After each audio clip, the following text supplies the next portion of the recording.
नमस्कार दोस्तों, आप लोगों का स्वागत है हमारी ईवीएस की क्लास में। आज की हमारी ये ईवीएस की क्लास है। कुछ महत्वपूर्ण क्वेश्चंस हैं। यूपी टेट और सी टेट में आपको यहाँ से 3-4 क्वेश्चन देखने को मिलेंगे। चलिए देखते हैं। पहला क्वेश्चन, कुत्ता मछली का आवास है, तो क्या आवास है? इसका राइट आंसर हमारा डी, समुद्र है। चलिए थोड़ा इसे विस्तार से समझते हैं। कुत्ता मछली समुद्र में रहने वाला जीव है। ज्ञात हो कि भैंस, गाय, कुत्ता, बिल्ली, गधा, घोड़ा, शेर, हिरन, हाथी, चिंपांजी, मोर, बाघ तथा गैंडा स्थल और जंगल में रहने वाले जीव हैं, जबकि सांप, मेंढक, मगरमच्छ और कछुआ जल में रहने वाले जीव हैं। बंदर, पांडा, लार्थ, लंगूर, पक्षी आदि पेड़ पर रहने वाले। चूहा, सांप, चींटी, खरगोश, केंचुआ तथा बिच्छू आदि जमीन में रहने वाले जीव हैं। सांप, मेंढक, मगरमच्छ आदि उभयचर प्राणी हैं, क्योंकि ये जल और स्थल दोनों में रह सकते हैं। चलिए क्वेश्चन नंबर अगला देखिए। ग्रामीण क्षेत्रों में गाय के गोबर से मिट्टी के घरों की दीवारें और फर्श लीपा जाता है। इन्हें किसके कारण लीपा जाता है?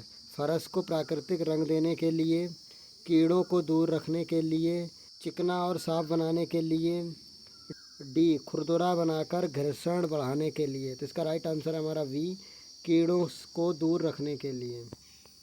इसका राइट आंसर हमारा वी, कीड़ों को दूर रखने के लिए। चलिए इसे विस्तार से समझते हैं। सामान्यतः ग्रामीण इलाकों में मिट्टी के घर देखने को मिलते हैं, और विशेषकर ऐसे क्षेत्रों में जहां अधिक गर्मी पड़ती है, जैसे कि राजस्थान, बिहार और उत्तर प्रदेश आदि। इन घरों को कीड़ों से दूर रखने के लिए तथा ये ना टूटें, इसी समय समय पर इनकी फर्श एवं दीवारों को गोबर से लीपा जाता है। चलिए क्वेश्चन नंबर अगला देखिए। अब एक मछली को पहले से उबले इन कमरे के तापमान पर ठंडे किए गए पानी से भरे एक्वेरियम में डाला जाता है, तो वह मर जाती है। ऐसा इसलिए होता है क्योंकि मछली घर एक्वेरियम का पानी क्या करता है? मछली के तैरने योग्य नहीं है, ऑक्सीजन रहित है, मछली द्वारा पीने योग्य नहीं है। तो इसका राइट आंसर क्या होगा हमारा? खनिज रहित है। तो इसका राइट आंसर है हमारा वी, ऑक्सीजन रहित है। क्या है? ऑक्सीजन रहित। इसका राइट आंसर है हमारा वी। चलिए थोड़ा इसे विस्तार से समझते हैं।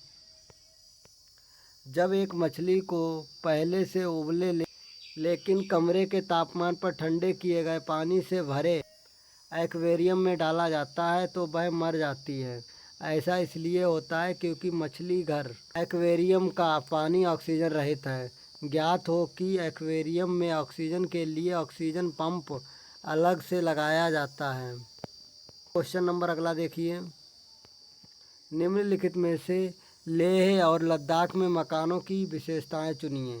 चलिए पहला देखते हैं। पेड़ के तनों से बनी लकड़ी की ढालू छतें। दूसरा देखिए, निचली मंजिल में कोई खिड़की नहीं। तीसरा देखिए, पत्थर, मिट्टी और चूने से बनी दीवारें, लकड़ी के फर्श। तो इसमें कौन सा हमारा सही होगा? इसका हमारा राइट आंसर है वी। चलिए इसे विस्तार से समझते हैं। लद्दाख एक ठंडा मरुस्थलीय क्षेत्र है, जहाँ घरों की छतें पेड़ के तनों से बनी ढालू होती हैं। इन घरों में निचली मंजिल पर कोई खिड़की नहीं होती है तथा इन घरों में फर्श लकड़ी के बने होते हैं। चलिए क्वेश्चन नंबर अगला देखिए। नीचे दिया गया पैराग्राफ पढ़िए, जिससे गांव के एक छात्र ने अपने घर के विषय में लिखा है।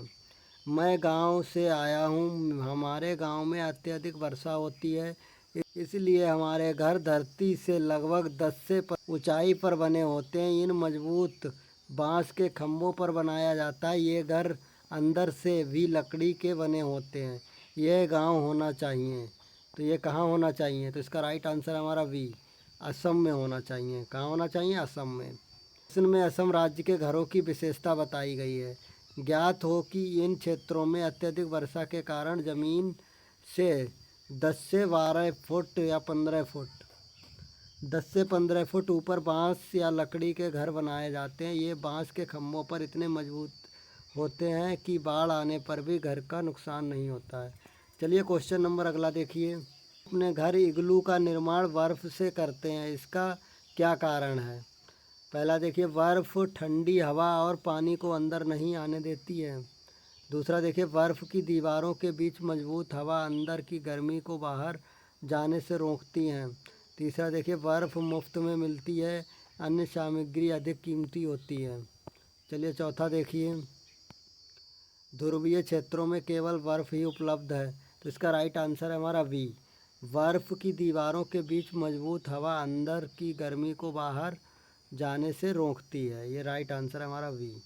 चलिए क्वेश्चन नंबर अगला देखिए, ग्रामीण क्षेत्रों के मकानों के ढांचे वहाँ की जलवायु मौसम को स्थिति से संबंधित होते हैं। एक गांव के मकान के लक्षण नीचे दिए गए हैं। मकान मजबूत बांस के खम्भों पर बने होते हैं। दूसरा देखिए, अंदर से भी मकान लकड़ी के ही बने होते हैं। तीसरा देखिए, मकान ज़मीन से 3 मीटर से 3.5 मीटर ऊंचाई पर बने होते हैं। मकान की छतें ढालू होती हैं। यदि इस गांव में भारी वर्षा हो तो यह गांव किस राज्य में होना चाहिए? तो इसका राइट आंसर हमारा ये असम। अभी नंबर अगला देखिए, प्रत्येक स्थान के नाम के साथ उस क्षेत्र में बनाए जाने वाले सामान्य घरों के सही विवरण मिलान कीजिए। राइट आंसर है हमारा सी। चलिए इसे विस्तार से समझते हैं। सही का मिलान कीजिए। मनाली में कैसे घर बनाए जाते हैं? पत्थर या लकड़ी के बने ढालू छत वाले घर होते हैं। राजस्थान में मिट्टी के घर जिनकी छतें कटीली झाड़ियों से छई होती हैं। असम में बांस के खम्भों पर बनाए ऊंचे उठे हुए घर होते हैं। लद्दाख में पत्थर के बने घर जिनके फर्श और छतें लकड़ी की बनी होती हैं। चलिए क्वेश्चन नंबर लास्ट देखिए, पूर्वा किस अधिवास में शामिल है? तो इसका राइट आंसर है हमारा सी, अपखंडित। चलिए इसे विस्तार से समझते हैं। इस प्रकार के अधिवास कई छोटी इकाइयों में मुख्य अधिवास का अन्य अधिवासों पर कोई ज़्यादा प्रभाव नहीं होता।